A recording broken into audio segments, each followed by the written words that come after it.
And we're live. Hey, guys, welcome back to Whiskey Charlie, the War Game Chat. I'm Mo from Mo's Game Table, and joining me are my co-hosts, everybody's favorite Gimp with the Limp, the Gimpy Gamer, Nate Rogers. How's it going, Nate?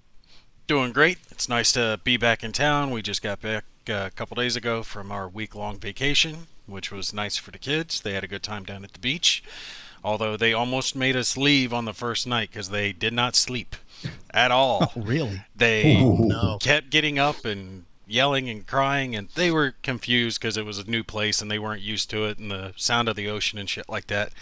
And we were kind of looking at each other like, we can't do this for 7 days. We'll die. So we actually came up with a solution that involved taking the 2-year-old, putting her in a pack and play, and covering the pack and play so she couldn't get out. So once well, they've actually got tents like that you can get that cover them, you know. That way she couldn't climb out and come like cry. A plastic sheet? They're like a plastic sheet, and then you tape it down on the sides? No, these are actually like tents. Did you waterboard them too? I mean, yeah. Oh, we considered it.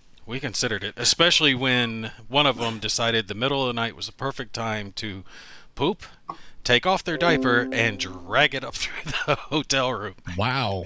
Yeah, it was a bad morning, should we say, because that was like 4 a.m. that happened. We got a late start that day. But I will say this. I don't think they have one near you guys. I can't remember from the map. But we did try a new restaurant, Paula Deen's, the Butter Woman. Mm-hmm. Right? Yeah, we had one here. Out freaking standing. We actually went there twice. We canceled another place we were going to go to so we could go there again. Great food, great desserts, real nice. For some reason, they had to wait all night, but they were only running at half capacity. We couldn't figure it out if they just didn't have staff or was it COVID? Like, what were they doing? But they had everyone. They're always like that. Yeah. They had everyone in the same section, so it couldn't have been spaced out for COVID. They just, I don't know, didn't have staff to wait tables or something. I don't know. But the restaurant's definitely worth checking out. And I'll stop yapping about that now so we can start talking about something important. Well, now I've got to introduce the War Game Wizard from Oz, Kev Sharp from the Big Board. How are you doing, Kev? I'm good. I have not had a diaper dragged up the hallway in a long time, so I'm doing great. Well, if your kids do that, that's going to be bad. Yeah, but that could be in all of our futures, though. Well, some people sooner than others. Hey, you never know, man. Let's hope not. And there you go. Fangawolf saying Benadryl. I was going to say Zequel. I tried to talk her into Benadryl. She wouldn't do it. We did the melatonin. Oh, okay. Yeah, but melatonin can make you a little groggy. Well, we didn't care as long as they were asleep. That's true. So, what have you been playing, Kev? I know you've been playing more than Nate has, because Nate's been off doing beach assaults with dirty diapers, and you've been getting a lot of gaming in. Yeah, I got the new room set up, so I had to buy some tabletop stuff, and I got I've got 3 games laid out right now. I've got SCS. The Third Winter, a small scenario, which the wind took out, so I'm resetting that up. I've got Hanu, the Decision Games magazine game, and then I'm on turn 8 of that. That's going pretty well. That's supposed to be Ghost Light. We'll see. And then I just set up the Lutman man, Herman Lutman's Thunder in the Ozarks, and I'm on turn 1 with that. So I'm nice. Going along and got some vassal shit as usual going on. Stalingrad 42 and DAC and some bits and pieces. How big is this damn room? That sounds like 3 or 4 tables you got set up. 1,600 square feet. It's a third of the house. No, it's well, it's not that big. I mean, the table is 116 inches long and 40 inches wide, and I've got a fold-out table set up as well, like a regular 6-foot-long fold-out table, and I've just got them side by side. It's now that table. What kind of table is it? Is one of those folding tables, or is it? It's the dining room. It's an old dining room table that has two extension leads. Oh, nice. And it got damaged. I was gonna use it. And I had been using it in my game room. If you've ever been on the blog, you've probably seen pictures of it before. But just a big brown or dark brown wooden table. So anyway, it got damaged in the move pretty significantly. And So I had to buy a tabletopper for it because it's all like bubbly and stuff. Oh yeah. I don't know, they just hack stuff up. That's so whatever. Yeah. So I'm telling it's not a huge room. It's, I don't know. It's bigger than 10 by 10. Yeah. Tony's here. Tony owes me a move from DAC 2, my friend. Oh, Tony, you better get that move in. I'm telling you though, for war game tables, everybody wants tables. They want to go look at these, these board game tables, these really nice tables. Will set you back $1,500 to $4,000, $5,000. It's like go down to the local store, go down to your local furniture store, and pick you up a dining room table. That will cover pretty much all of your war game needs. It's really awesome because of the width, right? 40 inches is you can put a standard GMT map lengthwise. I mean, if you wanted to, I could set 4 of those suckers up if that was possible. I command Tony. Yeah. I set my reserve. It's my reserve phase, so it's really his action. But I think we probably need to get online and do his combat.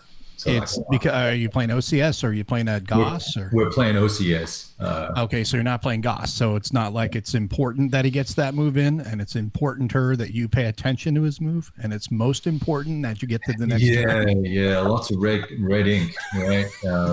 It's more important that this die is a D10.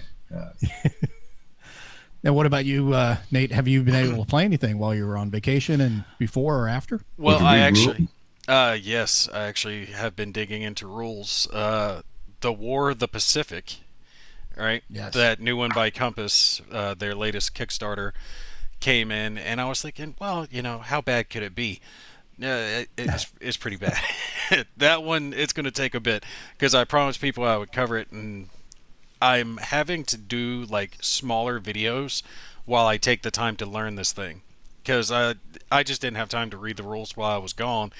So I sat down with it and I pull out the rule book, and at first I was like, okay, this rule book is, oh no, this is the scenario book. Where's the rule book? Oh, it's 3 times as big in very tiny print. Thank you, Bill. I appreciate that.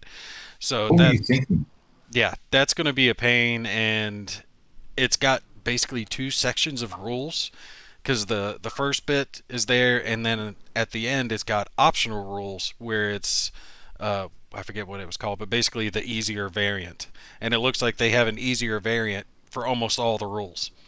So there's an easier way, like simple Great Battles of History type deal going on with it. I'm going to read them both, figure out which way I want to go with it. But it's a real big game, covers the whole Pacific, looks awesome, covers the whole... What's it called again? It's the war, right? In the Pacific? It's that strategic level thing. Yeah. Like, if you want something that's deep, where you're worrying about producing units, covering the entire warfare, logistics. Production stuff and the BPs and all that, or whatever they call them, the base production points and stuff. Right? Exactly. Yeah. All that stuff's going on. 1941 on, and it combines with the War of the Europe, or not the War Europe, the War Europe, I guess the name of it. War Europe, yeah. Yeah, I don't have that one, but you can get it combine because it's going out of print. You can have it. You want to get it? It's on sale. Yeah. Yeah, that may happen. I'll have to beg the wife and see. But the vacation kind of tapped us on it. I promised her I would give her a vacation, so I have to spend money towards that instead. Games. I tried to correlate that to her. I was like, look, if you think of how much we're spending for a week at the vacation, I could buy up everything I'm missing from Compass Games. And she's like, how does this benefit us? And I'm like, I'm happy, you're happy. See? Yeah, she didn't go for it. You need to work on your presentation. It works the other way around. You know that, right? Happy wife, happy life. It's not happy husband. Well, you notice with that, nothing. Yeah. We went to the beach. We didn't buy games.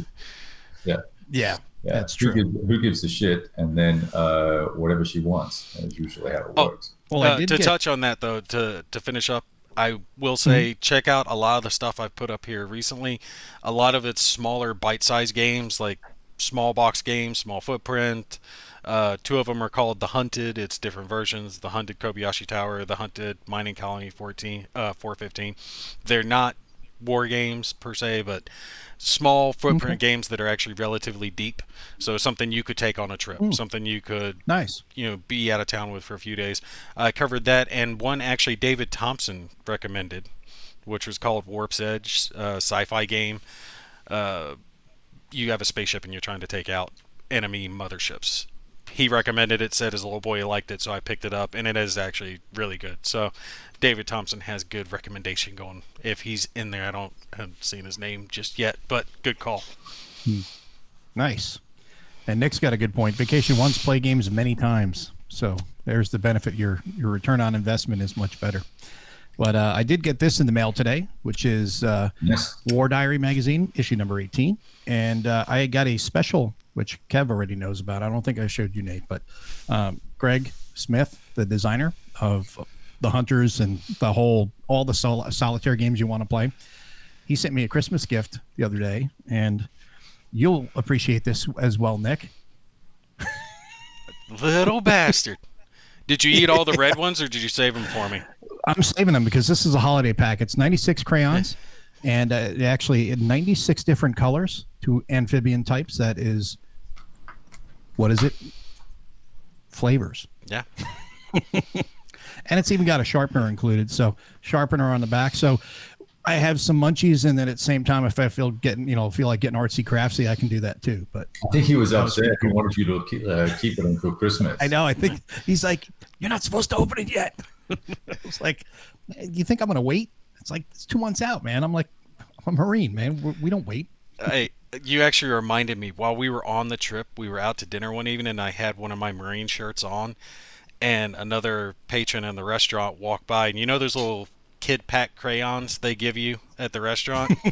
He tossed it down on the table in front of me. He's like, he's like, I left the red one in there for you. I know you jarheads like cherry. I was like, you son of a bitch. Nice. So I actually had that happen out in public. Nice guy. We chatted for a few minutes. Old fella. You should have done is you should have taken it out and bit off. And, oh man, thanks. These are pretty fresh. Gone right along with it. My kids would have followed suit. That's true. That's true. But they are non-toxic. Crayons, why can't we? Yeah, exactly. Yeah. It's an adult beverage, or not an adult beverage. It's an adult. Would it be kind of like a laxative? It's so waxy, right? Probably would be. Move through you, or it would bind you up. One of the two. I don't really think I want to find out. Yeah. So. All right, Mo. What have you been playing? Nick says they will last until Christmas. I have not been playing much lately of anything. Last thing I played was Boog River, actually, with the War Game Wizard from Oz. We were playing it. We played several weeks, and then we kind of just put a halt on it, and we were going to play NATO, and that just didn't get going yet, which we still plan on doing. But we just haven't had the time yet. And then I've been wrapped up in a bunch of other projects that I've been pretty much going, there you go. I've been going with day job and then evening, just going. And I've not even shot videos or anything lately because I've been tied up in other stuff. So it's been one of those things where I'm like, man, I really do believe in cloning, because it would be great to have 3 copies of myself. I'm like, I'm going to do the fun stuff. I'm sending the clones off to do the crappy things. I think I'm up to the supply rules on this, so I'm skim reading for our first pass through. Well, supply is pretty simple. You've got movement supply, you've got combat supply, and if you're out of movement supply, you're half movement. If you're out of combat supply, you're out of luck. No, you're half combat. So. It's pretty interesting. Pretty straightforward, yeah. Yeah, it's pretty straightforward. He is very verbose in the rules, but he does a great job with them. I still think that is one of the best rule books I've read. Yeah, as far as being comprehensive and very tightly written, and it's not hard to. There's a lot to absorb, but you can really you'll find your answer in there. That just seems kind of fiddly. Where is it?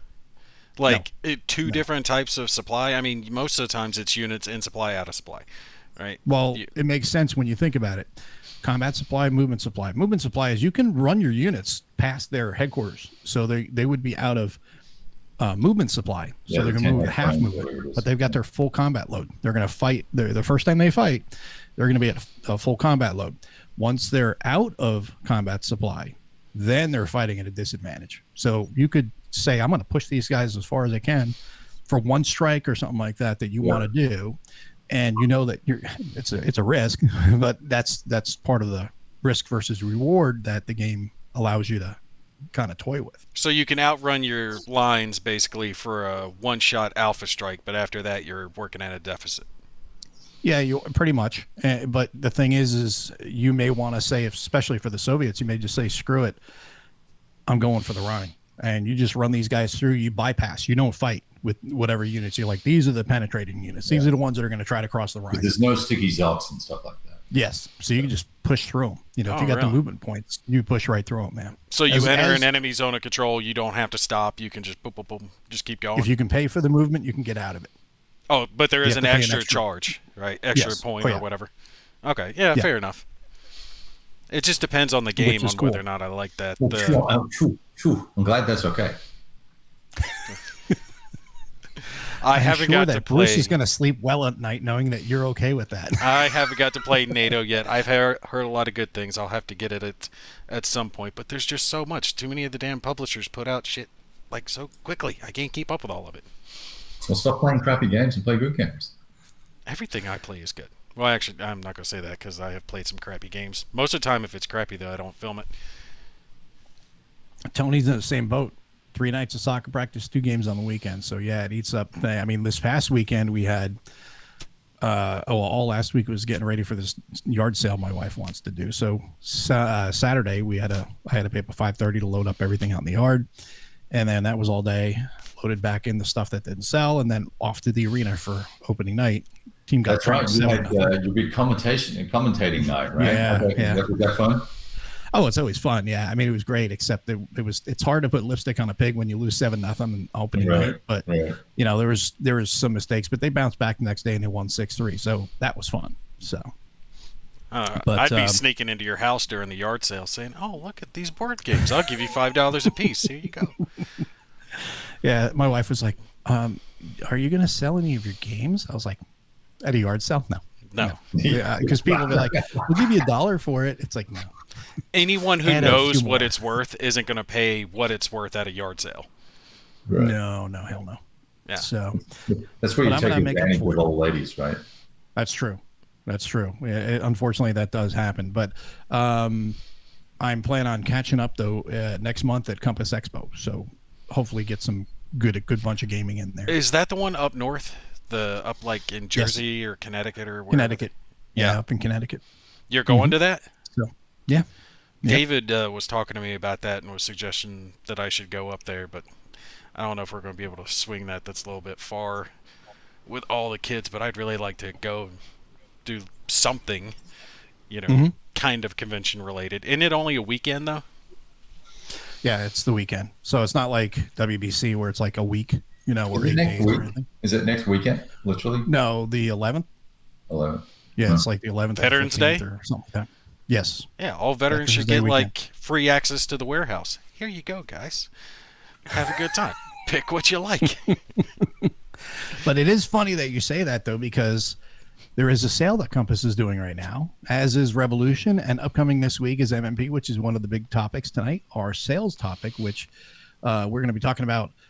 What do you want for Christmas and what you should be asking Santa Claus for on your Christmas list, which is generally going to be yourself buying it for yourself, most likely, unless your wife listens to you and buys it for you. And then the sales, Revolution's got their big sale. They got a lot of great games. And I've seen a lot of posts of people posting up what they've got, in the sale. People have been buying up big too. What's that? People have been buying up big. Yeah, absolutely. I mean, not buying 1 or 2 games, buying like 4 or 5, 6 games. Yeah. And then you've got Compass, which has got their big sale going, their holiday sale, which goes for a couple months. And then you have MMP this weekend. That starts on Friday night at midnight, right? I think so, yeah. Yeah. So that'll be interesting. So your thoughts, what are you guys planning on getting? Go ahead, Kev, because I'm still kind of browsing. I was eyeballing. Come back in an hour. Oh, wait, there's a sale? Let me just get on right now on the live cast. It'll be great. Yeah, right there. You're hilarious. You need to write down a list? I can help you out. Yeah. You can toss him a crayon. So let's see. Well, I just ordered the 2 South China Sea Indian Ocean. Oh, IOR, yeah. Yeah, nice. I just ordered those. I had some snafu with the website trying to order Conquistador. So now I don't think it'll get bundled in together for the same shipping. So pass on that. I've got Kharkov Battles coming, which I keep asking how does that work and when does it come? But I haven't really kind of curious about when that's going to ship. So I think that's 3. And then I did that little not podcast. I did that stream the other day with the catalog and went through it all. There's a lot of games in there that I would be curious about, but I think I would probably need to just be a little more circumspect. So from there, Revolution, I did the 4 of Herman Luttman's games, or Herman's Luttman series. Right, I did 4 ACW titles, just crazy like that. That you brought that up. I just want to cut you off for a moment. There is somebody in the audience, Brian Patterson, a friend of mine, who we've been chatting, and he's asking me about the Herman's system, and I'm like, I've not played it yet. I'm not a big ACW guy, so I've not played it yet. It's just check some videos on YouTube. I'm sure that, or Kev or Herm, even asking Herm directly, like, hey, where should I start? Right. So where would you, as a quick sidebar, where would you tell him to go as far as I guess you got to really think about a battle first. Maybe if you're into ACW, pick a battle that you care about and try that. But if you're not, which I'm really not, right? So I just picked Thunder in the Ozarks because it was P Ridge, and I played that battle before with the Battle Hymn system from Compass, and so I chose that. But I would grab one of the newer releases, primarily because it now has a separate set of series rules, so it's all locked down and real tight, and then it's got the special rules for the specific module, like for the scenario and stuff like that. And it's a lot kind of easier to grok. You're not learning and unlearning stuff. You can just learn the base system. Kind of, I would perhaps suggest that. So whatever those two, one's Wilson Creek and one is First Bull Run, I think. But it's got some other name. I don't know what it is. So yeah, I bought those. I've got and played, or got and played and sold most of my Revolution games anyway, but there's a lot of great games out there for sale. The Red Typhoon and all the chip pool ones, the Polar, We Stand Defiant, or whatever it's called. What's that Polish one? Poland Defiant. Poland Defiant, yeah. That's there. They're all really inexpensive. Gazala is a really good game. That Battle for Gazala game doesn't get a lot of love. Siege of Orgun, or Orgun, depending on how you want to say it. That's a great one. That's a great little game. It uses that, not States of Siege. It's that area movement system. Area movement, yeah. With cards, but that's great. That's a great little game. It's kind of like, almost like the Stormover series. Stormover, that's what I'm saying. Yeah, that's it. It's exactly the same. It's similar enough. Sure. Without breaching copyright. And then MMP, I have no idea what they're going to put on sale, so I don't know.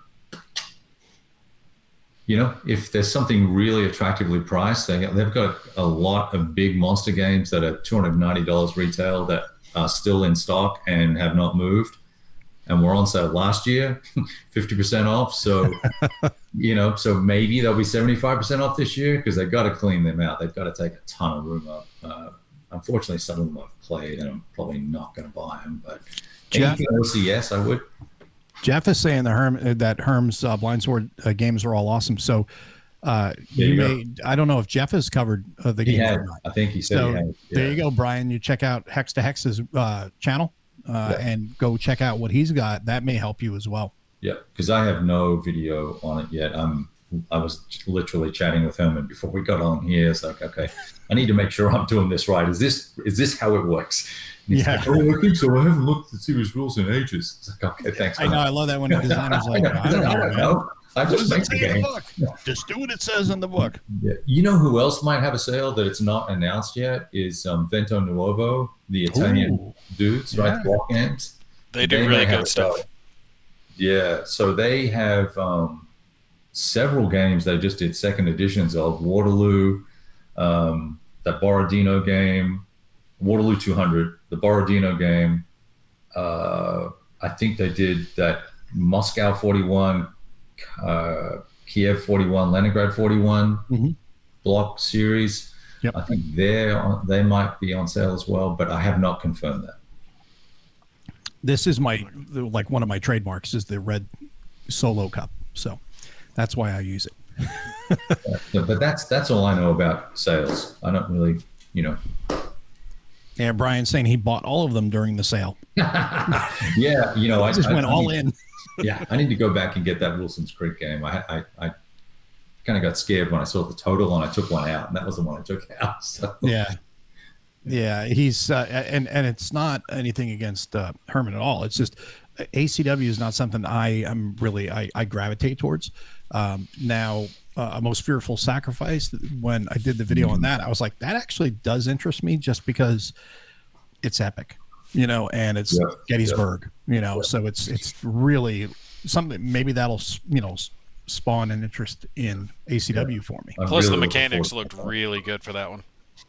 Sure. Yeah. Well, it's the blind sword system, just an evolution of it. So what about you?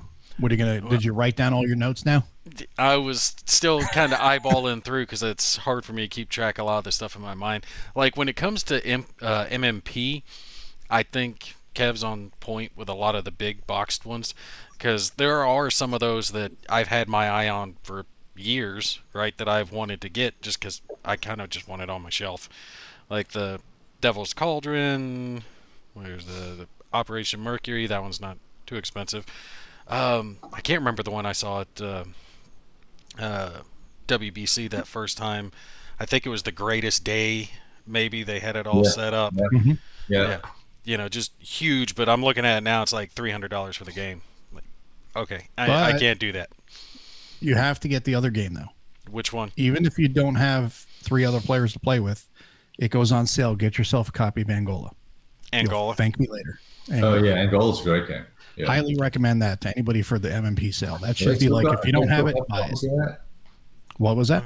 Do they still have copies of that? Mm-hmm. Oh, that's awesome. Yeah, it's listed as $83, and then when they do the sale, it'll probably go down to about $50. So, well, again, remember MMP prints in the States, so their costs are higher. No, but I mean that game used to be okay. It used to be a lot less, and I printed it a long time ago. I'm pretty sure that game was way under $80 retail. Oh yeah, it was. And then you got Last Stand, Battle for Moscow. That's another good one to check out. Yeah, you got to get that game if you're going to get the set. I want to get into some more of their BCS stuff, SES stuff. I've only dabbled in it previously, just a little bit, and I think part of it is they just don't reach out as much as other publishers. Like they're just not as big a name, except for like the ASL component. You know what I'm saying? ASL is huge, but they don't push as much of their other products. So especially when I first got into wargaming, I didn't hear as much about MMP as I did of Lock and Load or Compass or GMT, all their type stuff. So now I'm kind of wanting to circle back around. But to be fair, I've got a couple of games of theirs, bigger games. Was it the Last Division or the last... I can't remember the gray box one. It's on my shelf. I need to get that one out. Anyway. For BCS you talking about? Yeah, it's Last Blitzkrieg? What's Last that? Blitzkrieg? That's it. Last Blitzkrieg. Yeah. Blitzkrieg, right. Yeah, that one's on my shelf. I still need to get that one to the table. So MMP, definitely some of the bigger ones, just to have it on my shelf for giggles. The for Compass, it's pretty much like everything, especially stuff that they've got like pre-order like right now. The dog boats, the Atlantic Sentinels, I can't say the Japanese word. Susuikan. Yeah, all that shit. I mean, like straight up my alley. I'm definitely wanting to get into that. More Combat whenever they release that one. If I can wrangle myself a copy of The War Europe. God, I hate the way they hyphen that in the middle because I always want to like pause that shit. But it should have been The War Pacific, but it's The Pacific. Yeah, that threw me off. But I figured... That I have to get. I did not get that one yet. I got The War Europe instead. I figure if I learn Pacific, then I've already got, halfway done for Europe. I mean, it can't be that dissimilar of a system, right? There's a lot more naval. That's fair. They've got to add those naval rules, but the ground combat itself, if the games are playable together, have to be at least in the ballpark. True. Yeah. Right. Well, that's a good way to think of it. So definitely, I want to look into that one. There's a couple things by GMT that I've had, but that's all on their P500 stuff. And Revolution, the Pacific Tide actually looked pretty good. Mhm. That I was just eyeballing that one. No, Yeah, they've got some Fury at good, Midway. Fury at Midway. I want to get that one. That one right. actually looks They've got pretty some good. good area movement games as well, right? Yeah, the Corregidor and Aishima. Yeah. Yeah, but area movement's not exactly one of my favorites. It Mo actually turned me onto it a little bit more with that 4-pack game that Compass put out. What was that one? You're talking about Brief Border Wars? Yeah, Brief Border Wars. Yeah. I actually really enjoyed that one when I got a hold of that. So Mhm. I'm giving them a little more credit, but I don't know. I got into it for the hex encounter stuff, so I'm kind of drawn to that. That's my bread and butter. That's what I really enjoy And why do Well, you keep buying all these games with minis then? because I Yeah, like minis. exactly. I enjoy painting. Curious. I like mayonnaise. And it's still Oh. like a hex encounter. Most of them have either squares or hexes or some variation thereof. It's just Wow. a different theme. Look at it this way: area movement is just an extension of hex encounter. Instead of going, a little more plotting pace with hex encounter, you're moving all the guys across different avenues into one area instead of going in slower with all those hexes. So you're able to mass your forces and have more bigger battles, which is what the area movement thing is kind of where it's really cool. Yeah. Is you can have those bigger pitched battles. Now, So I like that part. there is one company we don't need to forget to mention. Mo, remind me, the one that made 1985 Under an Iron Sky. Oh, that would be Thin Red Line Games. Yeah, Thin Red Line Games. They, Yeah, that game. They've got a new game coming out, yep, they've got Yeah. some good stuff. Sacred Oil. I want to get that one. I want to get the other one, the one that's harder than 1985, which that's going to be punishing because 1985 was already hard. last 60 miles. Yep, Yeah, last 50 miles. That and Dog. Less than 60 miles. Right? Dogs of War. Yeah. Dogs of War. Yeah. I almost said Dog Soldiers because I'm on the Halloween kick, and I was telling somebody earlier about Dog Soldiers, which, if you've not seen the movie Dog Soldiers, do yourself a favor and do it. Oh, a it's fantastic awesome. movie. It's freaking If you love- awesome. If you think I've love seen it. good English, humor, and you like hearing a lot of lines that are intentionally used from other movies, and you love werewolves, check out Dog Soldiers. You will not be disappointed. The part where he says, "I hope I give you indigestion or something I like hope that." I give you the shits, you wimp. Yeah. That was Spoon. Spoon is the best. Yeah. I love Spoon in that movie. I love that The shit. werewolf. He literally gets into a fist fight with a werewolf because Yeah. he's fighting for his life. He's trapped in a kitchen in this house that's being assaulted, and the Spoonie is just this tough little bastard. He just don't ever back off. So he's doing everything. He's hitting it with pots, pans, dishes. He's got knives, forks. He's stabbing the thing. He's punching it in the face. He's in a fist fight with it. Finally, it pins him against the wall, and it just grabs him right as it's going to take a bite out of him. He's like, "I hope I give you the shit, you wimp," and he spits his gum in its face. I was like, defiant to the last, man. It was That's great. awesome. That's awesome. I know I have not seen it. Yeah, no, you'll love it. You'll love it. You'll love it. That's You great. can get it on like Google Play. I know they got it there. I think Amazon might have it as well. Mo's right. Absolutely worth watching. My brother and I watched it like 10 years ago. Became one of our like cult classic favorite hits. But Oh yeah, no, definitely great. back to War Games. Friggin' Kev now added to my list with the Vente Nuovo because I really like their, what was it, Race to Stalingrad, something Stalingrad, I forget the... in Inferno. Yeah, Stalingrad Inferno. That one. Yeah. Excellent game. I really love that one. Played really well. I backed it on Kickstarter. So, and they never sent me anything, just saying it out there that, I like their shit because they had a good game. So that's another one I've got to add to my list. And it was the first time I actually really gave block games a chance that it could Right. actually play well solo. And it did. Yeah, It was fun to Yeah, actually that's play a with good little game. blocks. That's a really good game. that is. That's a fun one. I think I'm kind of But covering Revolution? all of it, yeah. Pretty much everything. I want everything. I'm like a little And bit So it's no, a no, I know, because GMT just had their sale, right? So Yeah. are GMT the smart guys for having their sale early and soaking up all the money, or it doesn't look like it because Revolution and Compass are You have to selling remember out with pockets. GMT, that sale is a direct sale. I mean, it's a directed sale. It's Yeah. really directed to the customers that have backed P500s, whereas these other companies are just saying, hey, it's a sale for everybody. Yeah. And they're also running it longer. think it was what, 2 weeks? What was the GMT sale, 2 weeks or something like that? Yeah, something like that. Yeah. MMP's is like 2 days, Yeah. but Revolution's a month, and then Compass is like 3 months. Something like Really? 2.5 months or something like that. Yeah. So I don't have to panic about getting Conquistador yet. No, not yet. You got time. Oh, I did So get what else last from 100 Revolution? yards though. Last 100 yards from GMT. They didn't have the first one, but they had the sequel to it, the Airborne one, I think it was. Right. During their sale. That was the only thing actually on their sale that I didn't have that it looked like worth actually getting to try out, because I heard such good stuff about the last 100 yards. And if you haven't gotten it yet from Revolution, cells. Definitely get cells. Cells. Oh, yeah. That's a small portion of the bulge from Revolution. It's one of their smaller games, but like all of their games are kind of smallish, but fantastic. You can play that segment of the bulge in an evening, and it's just a lot of fun. And it's not expensive. It's like $18, I think, right now on sale. Well, kind of speaking of the bulge, but $18. Not on the bulge. The next one, when it becomes available, is on my list is Enemy Action Kharkov. That's it. Hands down, getting it. Now, Enemy Action Ardennes is one of the most complex. I mean, it's fairly up there in complexity. It takes a while to learn that game, but it is one of the best solitaire games that I've ever played. Once you actually learn the chit drawing system and like how to draw so many chits and how the combat ratios work, it almost becomes like this intricate puzzle that you're trying to figure out as you're moving your troops up and trying not to step on broken bridges and all this other shit as you're moving along, and revealing allied units if you're playing as the Germans.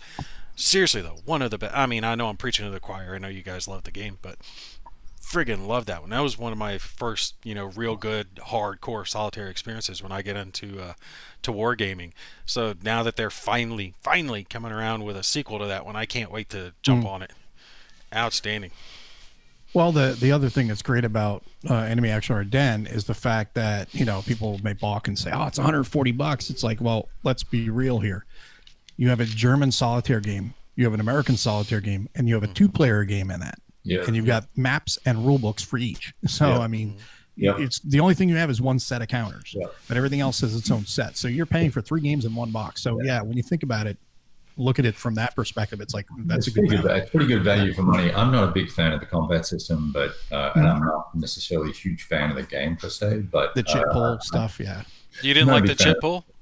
No, didn't. It just fell flat for me. And also I think just the counters and the map just kind of let me down as well. So that combined together sort of dulled my enthusiasm for it.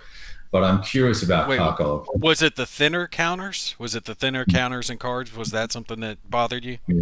Yeah, and the map was flaking the moment I opened it up as well. That was back when they had the crappy maps. Now they have the good maps, so that's fine. But well, the other thing too is with that, was it on the map itself? Does it bother you that you have all those symbols on the map, like with the D-Day? I mean, I played the D-Day at games. D-Day Omaha game. I the fire really dots. like that. Yeah, I like that game. Mm-hmm.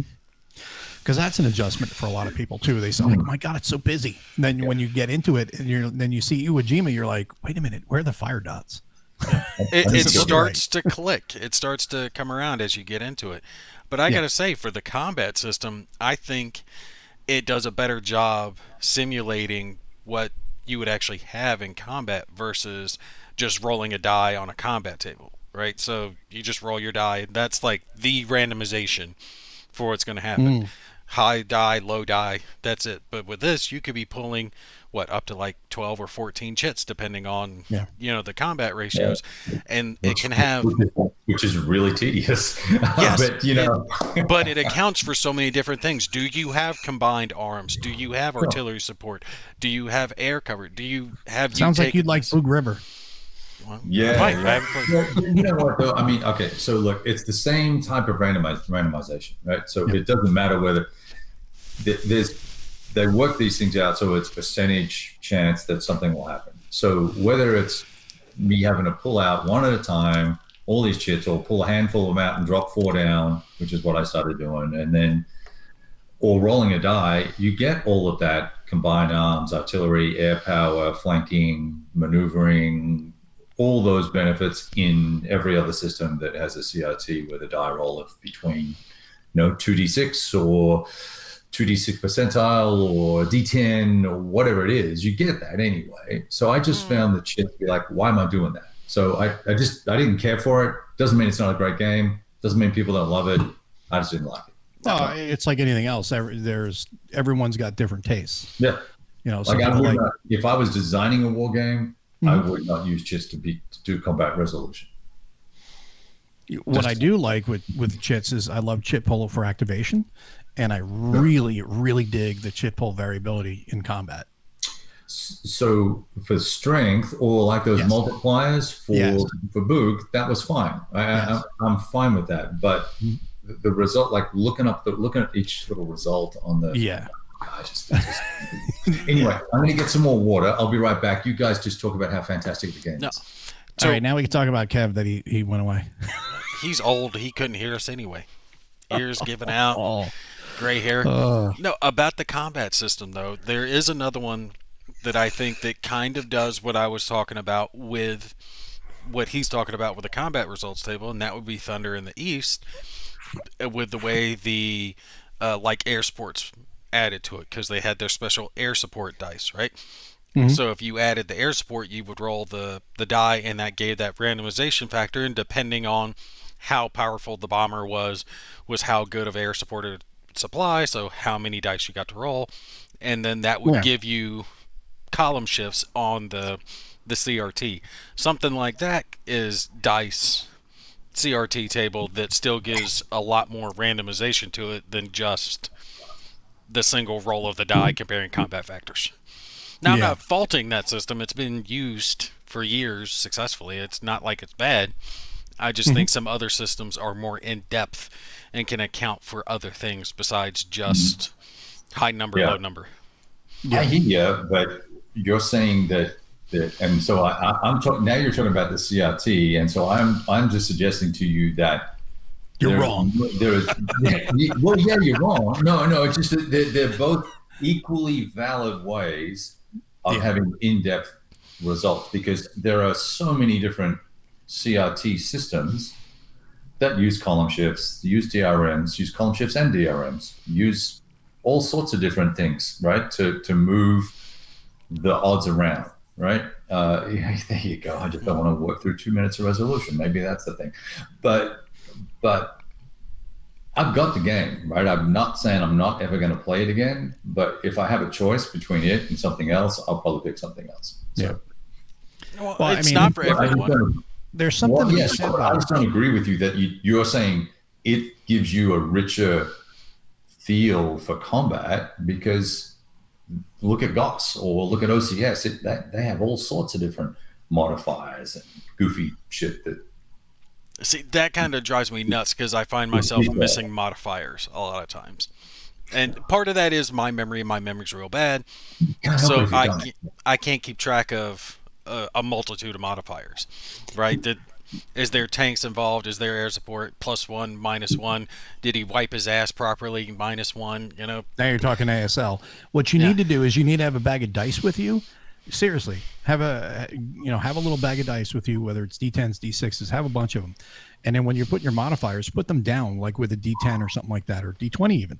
Just add them up next to the thing as you're figuring it out. Instead of writing it down, just put it on a dice. If you're having memory issues, stuff like that with which makes sense for you with that situation, that would be a great way to help yourself remember those things. That way you don't go, oh, what was it? What was I up to? And if there's a list of modifiers, put the dice next to the last modifier that you've added. So that way you know where you are. You can keep track of it. That would help you, when it comes to following, or maybe even make a cheat sheet for yourself for the different modifiers and put the dice next to it that way. Because for anybody with memory issues, that would be one way to, be able to better follow along. We'll all be where you are shortly when we start to decline in the gray matter stages due to age as opposed to your issues, right? I was going to say, what do you mean when? Huh? There he goes. He figured it out. Only took a few seconds. Now, John was saying that DVG is having a Kickstarter for World War II Warfighter, North African and Italian Front. He just can't decide. He doesn't like Kickstarter. I don't know if DVG is having any type of sale. I don't think so. I can't remember the last time DVG had a holiday sale. I think just wow. Kickstarter. Couple Yeah. of years, maybe. Yeah. Wait, Yeah, did they so- already kickstart the fantasy version of Warfighter? Or is that not even been to Kickstarter yet? I it came honestly out. have not heard. I've heard very, very, very little from DVG. It's gotten very Yeah, quiet over there, hasn't it? It's exceedingly quiet. The last thing I heard was they had their Warfighter announcement, and then they had the Cold War leader announcement. And that was it. And I was like, okay, I was surprised. Normally you hear more from them. And it's changed. Unfortunately, we're not getting as much feedback as we used to. Yeah, we've got that top-notch marketing team over there now, so it's going Yeah. to get more. Yeah. Let's see, it's 96% funded, that Warfighter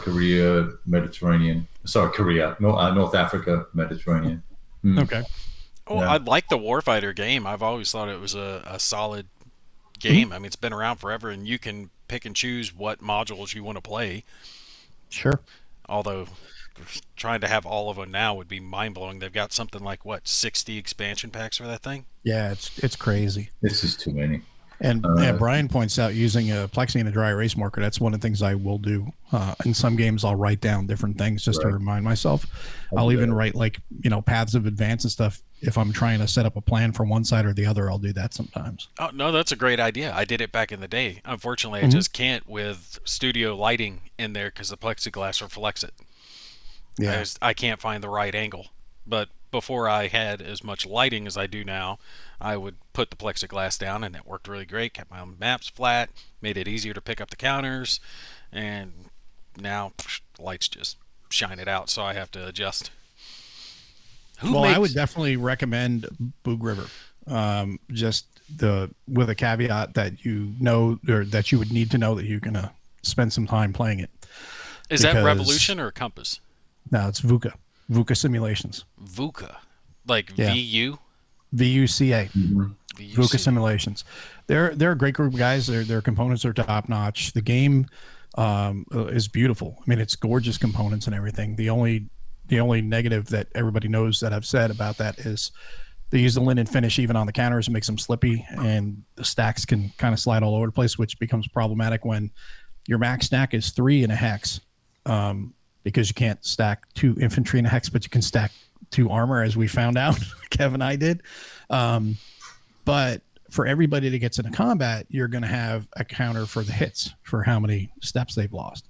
So now that 3 becomes 6, and then if there's any statuses, that can go up to as much as 8 or 9. I'm sorry. So that's a lot of hexes or counters in one hex. And if they're a little slippery and you're ham-fisted like I am, you end up being like Godzilla on the table, knocking shit over like you're in Tokyo. It's like smash. Oh man, I didn't want to do that, but it happens. So I would hope that in the future they use like the standard sticker type thing where it's a little dull, so that way they don't slide around. But other than that, I mean, their components are fantastic. Game's great. It just needs a little massaging to kind of streamline the activation portion. Right. The combat is outstanding. Well, that shows up, but yeah, that actually does look There you go. pretty good. Mhm. Yeah, I might have to give this one a shot. Is the shipping bad? Because it's in No. euros. I'm not sure exactly where it's No, It ships out of Denton, Texas, about Yeah. 25 minutes from me. good. Yeah. Swing down there and pick me up a copy. Yep. Send it this direction. Yeah, that actually does look pretty good. I'm gonna have to check that one out. Jeffrey's talking about the VUCA's Wagram game, and that is actually in testing. 104,000? Wow. Yeah, fantasy game. Yeah, Damn. I was just looking at it. You talking Nice. about Warfighter Fantasy? Mhm. Yeah, but it's not. I mean, it's not been released yet. I don't No, think. it's I think it was still- just done. Yeah. Last Oh. update was in October. All right, so it has been kickstarted and it's Yeah. through its thing.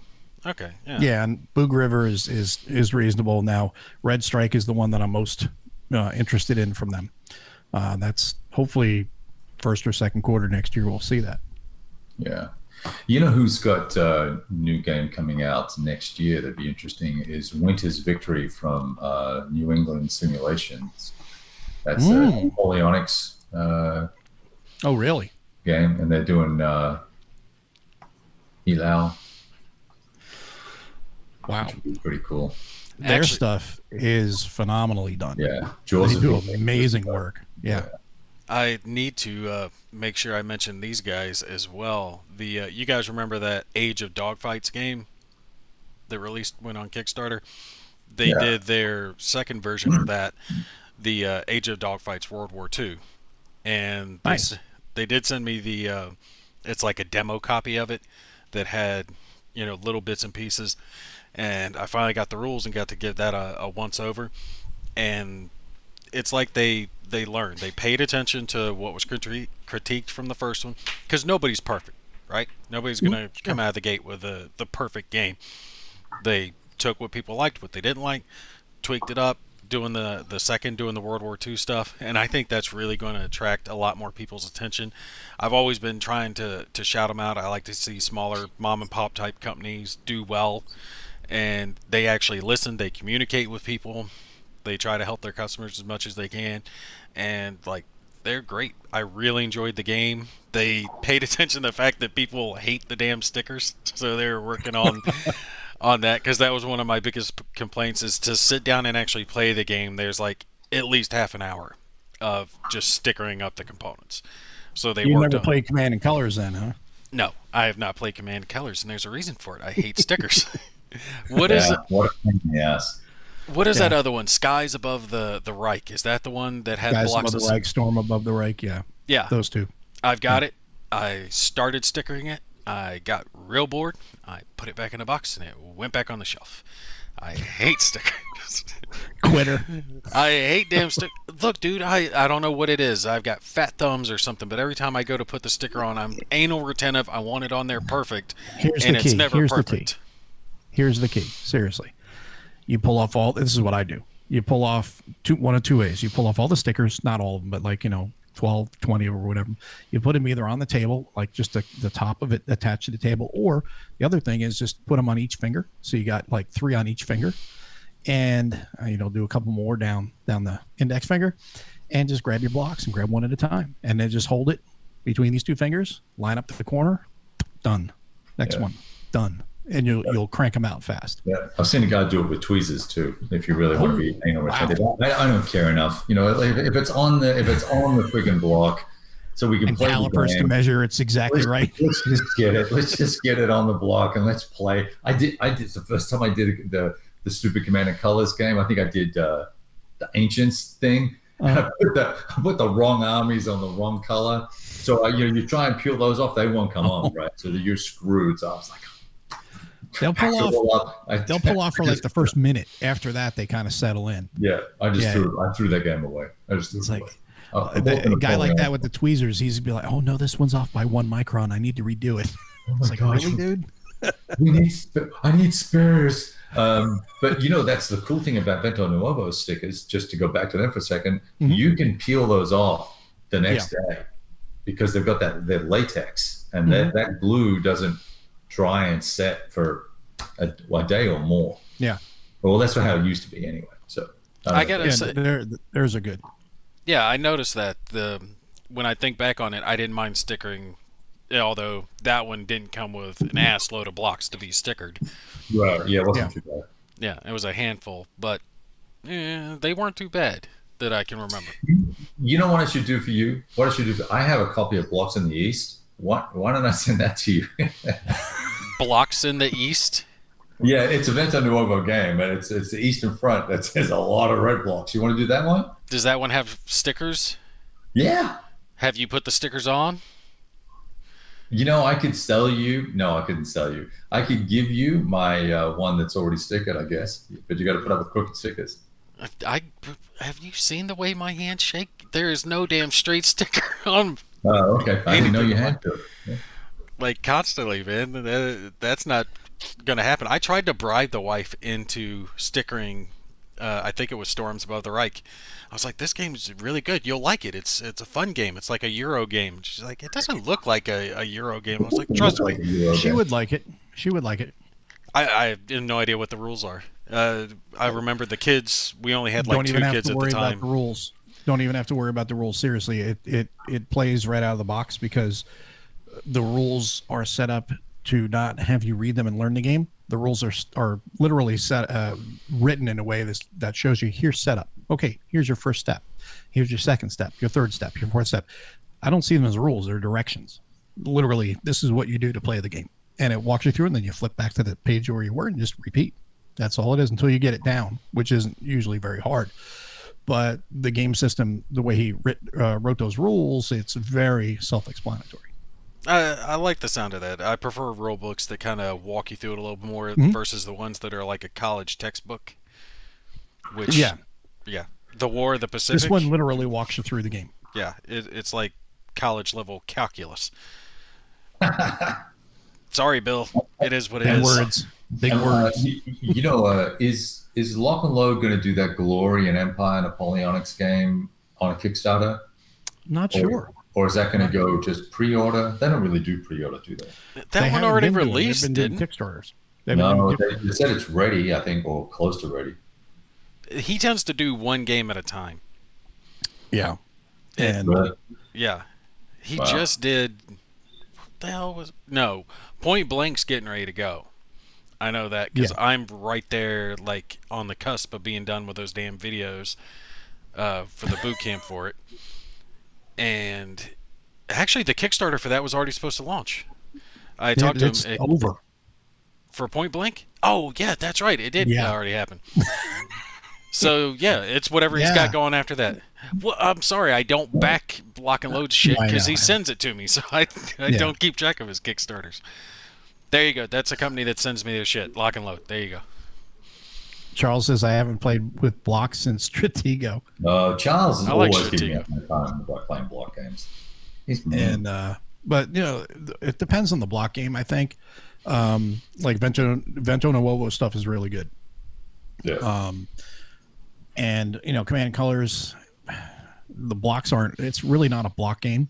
It's just they use blocks. Because you see what you're facing. Yeah, there's no hidden movement. And who's going to put blocks on? Who's going to put stickers on both sides of the freaking block? Really? Yeah. No. We when we play, we just lay them flat. Yeah, exactly. Right. Yeah, it's big, thick counters. I was this close to getting Command and Colors, the Japanese word one, the samurai one. Samurai. With the minis, with the little miniatures. No, they have blocks. No, it's blocks. Right, it's not this Vesda one. You're thinking of this Vesda one. Yeah. The miniatures. Borg did a Japanese one. That was Vesda. The Russian company did that. Did the miniatures. The little tiny, 1/72. Yeah. Those were beautiful. Yeah. A buddy of mine's got that game. He's painted them all and everything else. Oh, that would look really cool. But that would look really cool on the table. He's crazy. Is that one any good though? Command and Colors, the samurai. Yeah. Like they had it on their sale. I thought about getting it to try out Command and Colors because so many people like Command and Colors. I've always wanted to try it, but again, it's got stickers.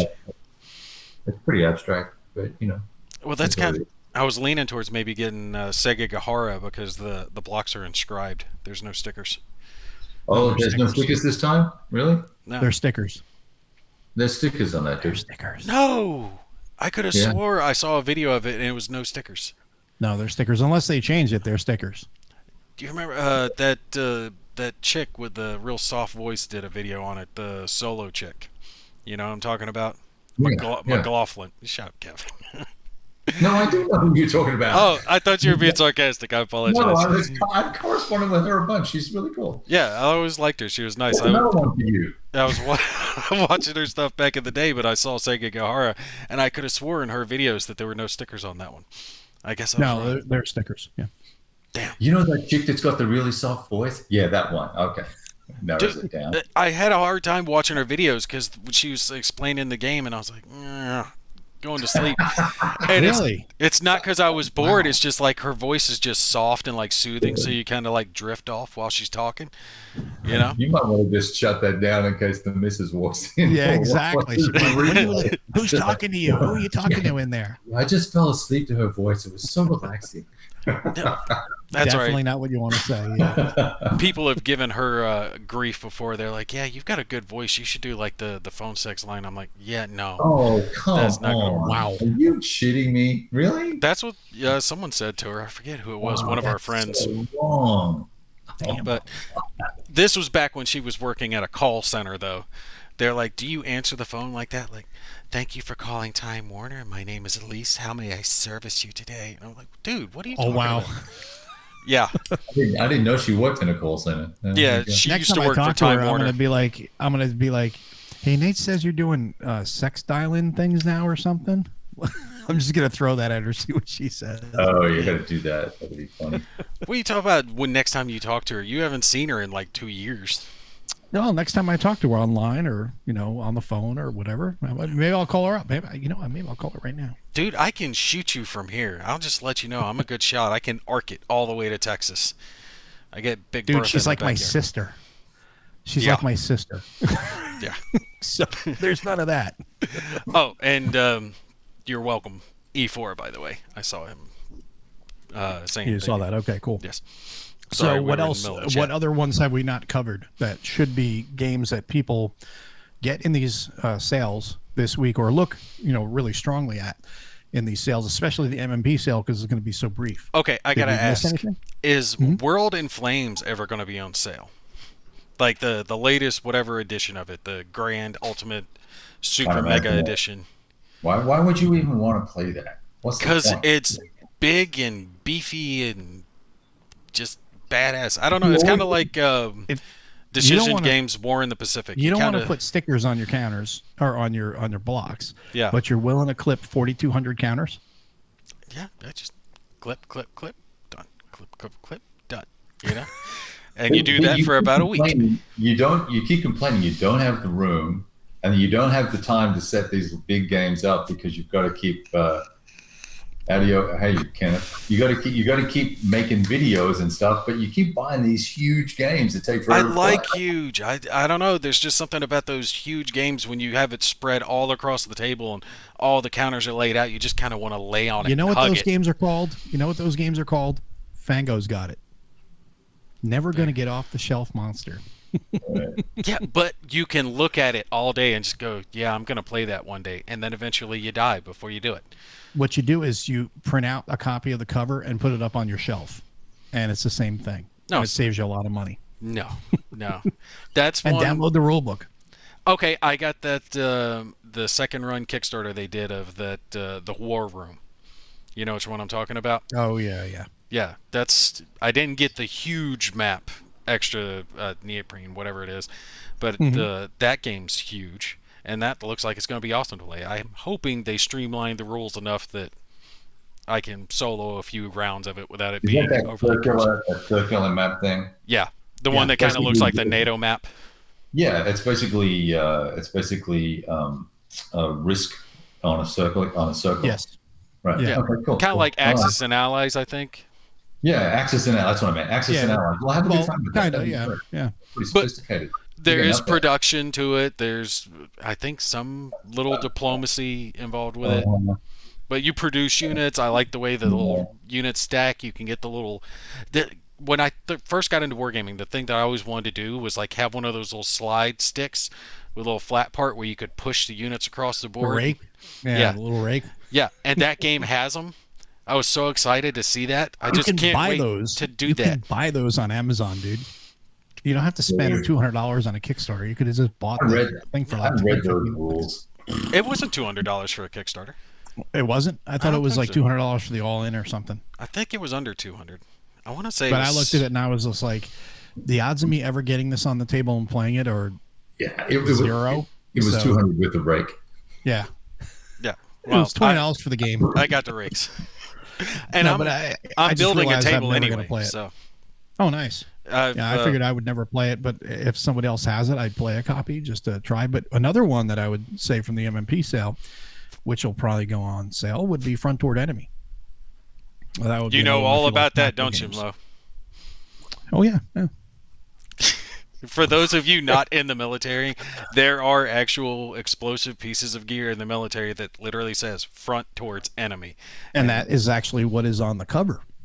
Yeah. We call that Marine proof, which it is not because Marines still blew themselves up with that shit. You look at it and you read it. Yeah. But no, that one's pretty interesting. I mean, if you want something a little different, you want a Vietnam tactical game, that would be another one. And then, of course, you've got your OCS, BCS. Now, I've not tried any of the BCS games. I've kind of toyed around a little bit looking at OCS, and then I just realized, no, it's But not hey, for me.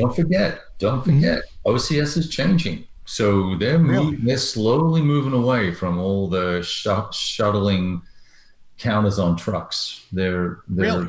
doing away with some of that. So they're using these group headquarters that allow you to basically pull supply from an unlimited dump because the Soviets had so much supply, and so they're really mitigating. You've still got to pay for supply Sure. to do combat and stuff, but it's changing the game significantly, and they've changed the artillery rules. They've changed a whole bunch of stuff in the game. So it's actually moving to a more streamlined gameplay mode.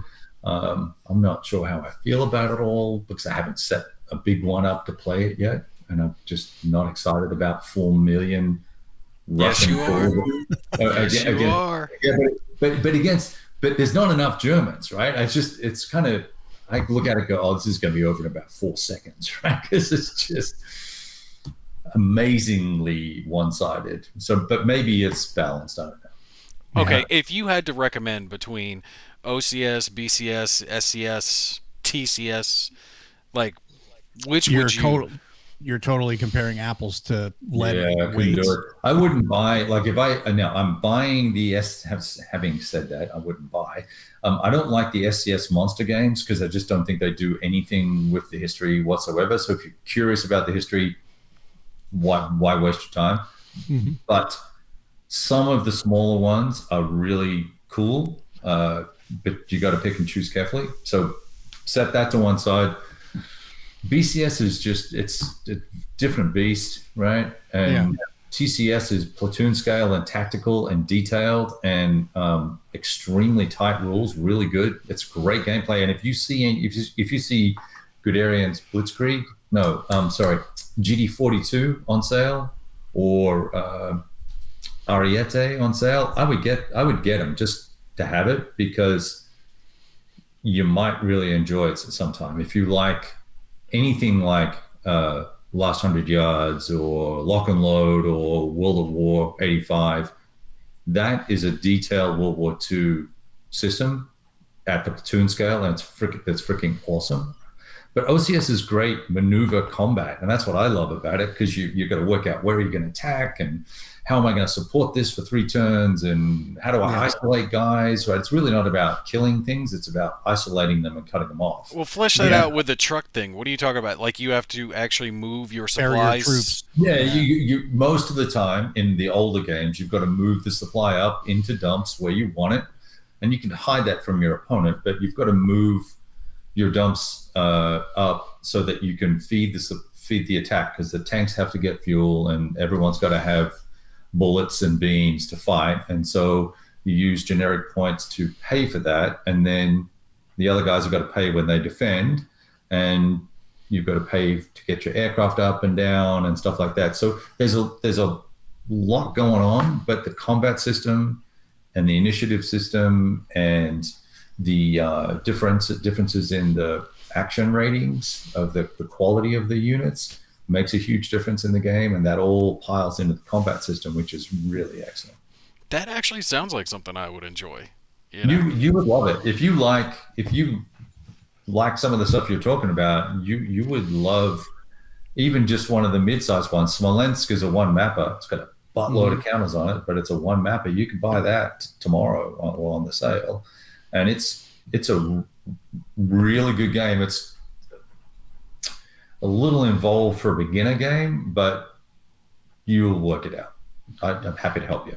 Not that I'm any expert, but you know more about it than I do. I haven't got as involved. I can teach you the mechanics, and I can show you some tricks and shit that I've picked up from getting my ass kicked by other people. So, well, the other one too will probably be on sale. Reluctant Enemies, which is the one that everybody says is the good starter one. Is that in stock? I don't think it's in stock, is it? I know it was out of stock. Let me see. Oh no, it's not in stock. So Smolensk would be the next one that would be. Look, and here's a Marine game for you right here. Bloody Ridge, bagged, $30. Yes. It'll be on sale for $15. That's the Marines, bro. You got to get that game. Yep. That's TCS. That's platoon scale. That game is an ass kicking. Like if you want to know what it was like to fight in the jungle, you will be crying because the more damage you do to the Japanese, they just go, okay, that's it. Gloves off, bonsai charge. Let's go. And then everybody dies. It's awesome. That's what we've been talking. We've talked about it back and forth a little bit. You were going to show me how to play TCS one of these days, and whenever we get a chance to get in there and do that, because I like the whole idea with the writing orders and stuff like that. So I think that's kind of neat. You write them and then just play out your battle plan. Wait, time out. I've actually got one of these. I got one of these on my shelf. No shit. I got an OCS game on my shelf. It's been there for years. Reluctant Enemies. That's what I was just talking about, Reluctant Enemies. I can teach you how to play that in 2 hours. Yeah, that one's on my shelf. No shit. I told you, I've got He'll teach you the supply rules in 2 hours. Oh, what? I said you'll teach him the supply rules in 2 hours. I know. I can teach you how to play that game. It's really, like, if you've got the sequence of play, it's really fun. Well, see, the thing is, there was somebody here made a comment about Ardwolf had showed off some photos of an OCS Normandy playtest. Yeah. And had a bucket load of counters, 3 in stacks all over the map. It was nuts. And I was just like, yeah, that's exactly what I see when I see OCS out there. I see a whole bunch of stacks. And I'm like, no, it just doesn't interest me. I mean, when you got really giant stacks, that kind of cramped map like that. I mean, I think they're going to do an expanded map for the landings, though, like with bigger hexes. But even still, what's going on there is they've got divisions, armor divisions or infantry divisions or whatever, and so it'll be 3 regiments. Mm-hmm. They give you 1 counter to put on the map. You don't have to put the 3 regiments down, and then you can stack. Each armor division is usually between 5 and 7 units, and so you'll get a counter for that, and so it's 2 counters in the stack. But because they want to do, look how complicated it is, and look how dense it is. It's so majestic. Yeah, okay. Let's just make it easy to play, right? So more people get excited about it. Well, not every game is supposed to be easy to play. Some games need to be complex because some people want that. Some people want that real deep experience. But if it's crowded and difficult and you're knocking shit over and you're making a mess and it's hard not kills your motivation. Not because of the rules. It's hard because it's just not user-friendly. It's like trying to use a piece of software on your phone that sucks, right? Yeah, crowded doesn't mean deep. Crowded just means crowded. Yeah. Right. So the game can be overcrowded. I fully agree with you on that. Right. Sometimes the maps do need to be bigger. I don't like even lock and load. I've played some of the tactical games where the smaller map, but the amount of units that were on the map, you're pretty much wall to wall on both sides. It's like there's not really a whole lot of movement. You go with the X maps. Right. That's why you go with the X maps, because then you can lay out your counters and you can separate your squads and you can put the status, counters on each of the individual squads rather than have it all stacked and go, which one was which? Right. Or like me, just knock it over and go, crap, what was what? Wow. Oh, look at this room service. What is this spoiled bullshit? Hi, where's mine? And who said we don't have our wives on the show, right? There you go. Hey, Mrs. Kev, what you doing later? Oh. I'm sorry, I couldn't resist. I've never said that about your wife. That's why. And you were just saying that you're going to shoot me, and then I go, your wife is like my sister. I mean, it's like I don't say that in any way other than just out of like family love. Wait, you're probably Joe Dirt in that shit. Remember that movie? Joe Dirt. You never seen it? No. There's a part in the movie where Joe Dirt thinks the really hot chick is his sister, and they before they know it, they were like doing their thing, and like afterwards they figure it out, and like, all right, well, let's go back to pretending, and then you hear, oh, you're my sister. Oh, you gotta see it. It's real messed up. It's one of those really corny, like over the top ass movies. Elise loves it. Mike is saying Sicily 2 is another recommended OCS starter if you can find it. So that's another one. Trying to see if there's any others. Of course, the SCS games, if you want just something that you can knock out in a couple hours. pretty straightforward system. You can play any of those.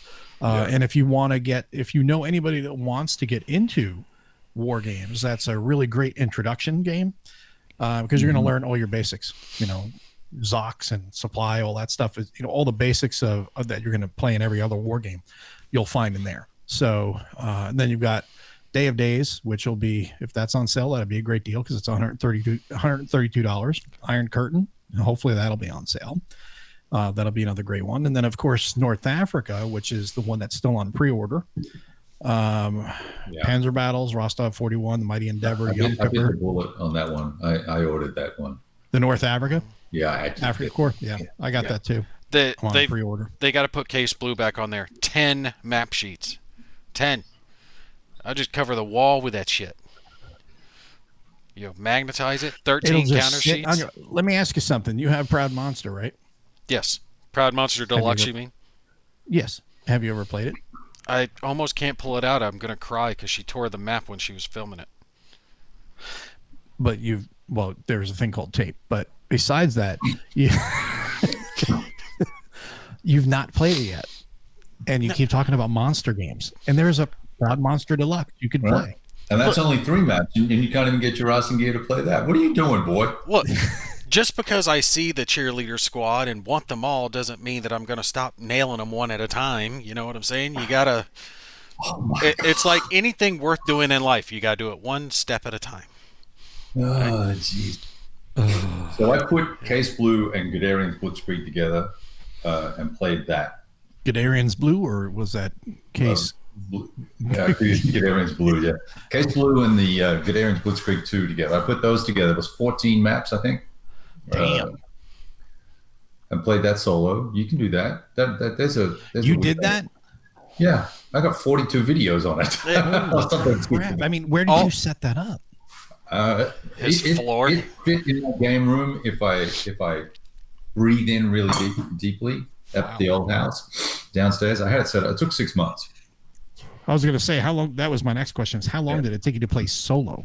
And did you play the entire game, or did you get to a point where you go, "Yeah, I'm not doing this anymore"? No, we kind of got to a finishing point. Oh wow! October 14 through the middle of January. So a lot of turns. They've got to restock some of the big ones. The only big one they have is Beyond the Rhine in the OCS series. Case Blue sold out, Dak sold out, Guderian sold out. Hungarian Rhapsody is there as well. I don't know that one. But, yeah, most of them are sold out. 1944. Yeah. So, yeah. And then, of course, like we said, we have the Compass sale and then the Revolution sale, which we already hit on all of those. Is Lock and Load doing any sales? I haven't heard anything, but I'm sure they will. They usually will do something around Black Friday. So, if when we hear something about that, we'll talk about that on the next show. But Kev is chowing down here now because I guess you're okay now to be on the show a little bit longer because you were thinking you may have to go because you were going to eat. Break for and dinner. Then you get the room service. Nice. But now what about you guys in the audience? What games are you picking up and what are you looking forward to hopefully going on sale with the MMP sale?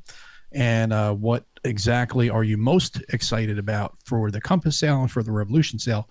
Sound off in the comments. Would like to hear what you guys are looking forward to, because we pretty much named hear from you guys like every game. But I want to see what these guys are really most stoked about going after.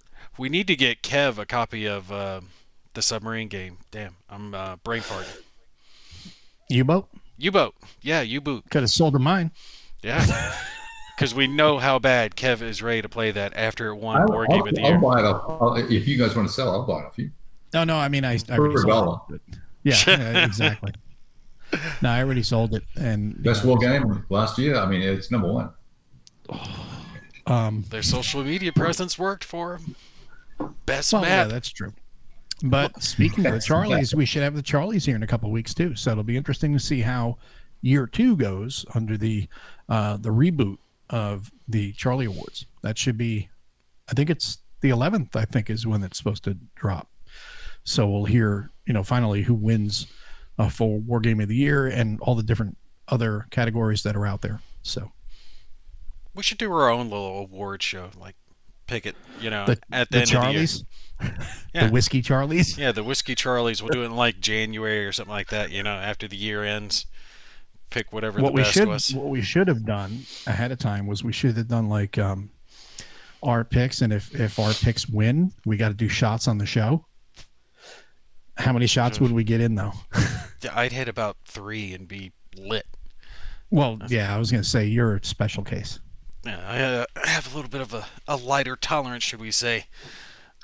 Although I do have a nice bottle of Crown sitting inside just for those special circumstances. Crown? Yeah, that's my Crown? drink of choice. Very good choice. Crown or Crown Black? I like Crown Basic and then the Crown Vanilla. Don't hate on me for my girly drink. No, that's okay. I mean, you can put like that in a Coke or something like that, and you have vanilla Coke. Actually, have you tried the Crown Green Apple? No. It is like so smooth. I mean, if you freeze it and drink it, you can just drink it straight. Huh. Yeah, like it. I mean, you could drink the rest of them straight, but it has. Well, yeah, I was gonna say generally drink them straight. Like barely any burn, just nice smooth, and you really taste the green apple in it. Cool. No, I've not done that one. I usually, I mean, I also mix it a lot of with Coke too, just because I enjoy Coke in my whiskey. Holland Spiel has a sale in November, which I'm looking forward to. He likes their games, Jason says. Hunters is what Charles is saying, and then DVG usually does a Black Friday sale. So maybe we'll see a Black Friday sale from them. And Sells, Fanglewolf, that's one of the ones we talked about. So definitely you're going to enjoy that one. And some other comments here. Straight order from the Hollandspiel site, and then Blue Panther. And that's the other thing we talked about. I didn't see anything. Does anybody know anything about a White Dog game sale for the holidays? You know, that may just be direct through Blue Panther. Excuse me, Blue Panther. If there's going to be any sort of White Dog game sale, because they have a bunch of games too that are really fantastic. You know, and they're printed just like the Hollandspiel games. Do you know what I really miss around this time of the year? You remember that Facebook group, the Wargamer Pay It Forward? It's still there. No, it's not. Yeah, it is. Did it come back? Gamers Pay It Forward. Let me tell you something about that. Yeah, that group still exists because like a month ago, I got Overlord and Killing Ground, which Killing Ground has been out of print for years, and that is New England Simulations. And this shows you the quality of New England simulation games. That's like a 20-year-old game, you know. I pulled that out and I was like, holy crap, this looks identical in quality to Jaws of Victory. And I was like, 20 years apart, they're still like, they were always high quality.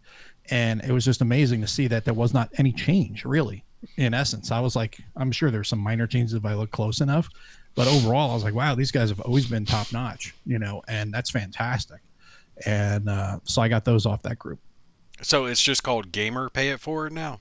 Gamers Pay It Forward or Gamer Pay It Forward, something like that. Yeah. Well, damn, I've missed out for a long time. Because I just remember that the old one used to do, you know, a big giveaway around this time of year when we got closer to Christmas. A lot of game companies would donate to them, and there would be so many on offer that usually everybody won something, you know? Yeah, that's true. Hey, LBW, how you doing? John says he picked up Dawn's Early Light, Brief Border Wars, War for the Union, Battle for Germany, Dawn of Empire, Line of Judah, and Napoleon's Eagles from Compass in the Compass sale. Yeah. Is that all? John, slacking. Yeah. Bet you Compass well, John liked is him. in the Philippines. So John's in the Philippines. What he does is he orders his games and then has them sent to, I think it's California, and then they box it up there, and then they ship it on a container out to him, and it takes like 6 or 8 weeks to get them, which is kind of neat because it saves you on shipping, especially if you're trying to ship across the world. That's going to be real expensive. Yeah, but that sucks because he has to pay like American prices for that then, doesn't he? Yeah. And the Philippines, I don't know, but I'm assuming they don't have kind of the same economy level that America does. It would be a lot more expensive for him to get it than it would for us, I believe. I would hope. LBW recovering from COVID. I'm hoping that you are recovering fast and get over it really quick. Yeah. And it's good to hear that you are out of the woods and just the fatigue, but you will improve every day. Nothing but the best to you, my friend. And any more news on Hell's Highway reprint from New England Simulations? It's coming.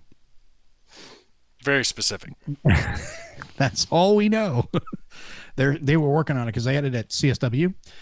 They were doing some play tests and they were showing it off. So there's no specific date on it. And that's smart. Sometime next year, I guess, is what we're hoping for. And LBW said no videos in like 3 weeks. You got an excuse, man. I mean, that's fine. Get healthy first. That's the most important thing. I've tried to do videos sick. Don't do it. You end up messing up. You sound like crap. It just comes out garbage all the way around. Just heal up and then do it. Yeah, he's doing that live cancer victory too. Yeah, that's cheaper than paying shipping to the United States. Yeah, no kidding. That's not bad. It's a hell of a lot better than I would expect. Scourge of God. I don't know that one. That's from Paper Wars. Empire and Alliances also. Yeah, Empire and Alliance is one that I've actually wanted to try. That's the World War I one, is it? Yes. I think like the Grand Strategic World War I game. That actually looked pretty good. I wanted to try out. Compass really has come around. In the past year, 2 years, they really have upped their game. A lot of their stuff is nice, top quality shit here recently. Oh yeah, absolutely. They've rapidly gone to the top of the list for me when it comes to wargaming, because they're putting out more war games than anyone else, high quality and consistent, and that's just they're the go-to war game publisher. It's pretty simple as that, in my opinion. Yep. And it's hard to compete with that when you got 2 games coming out a month, and it's just always good. And now it may not be a theater you're interested in or something like that, but the quality is great and the games are fun. So there's no lack of choice, right? No, not at all. Right. I mean, it's hard to actually make purchasing decisions because there's so many really interesting looking topics. Even if you're a solitaire war gamer, it's like nirvana, right? Absolutely. Yeah, absolutely. So you know who needs to step up their game a little bit and push out some more stuff? Academy Games. You say that every time. I say that. I like their stuff though. It's not that like I'm hating on them. It's I want more stuff from them. I like most everything they put out. Now they are kind of branching out into a wider variety here recently. They got Stellaris, excuse me. Stellaris, the board game coming out, and that's going to be huge for them.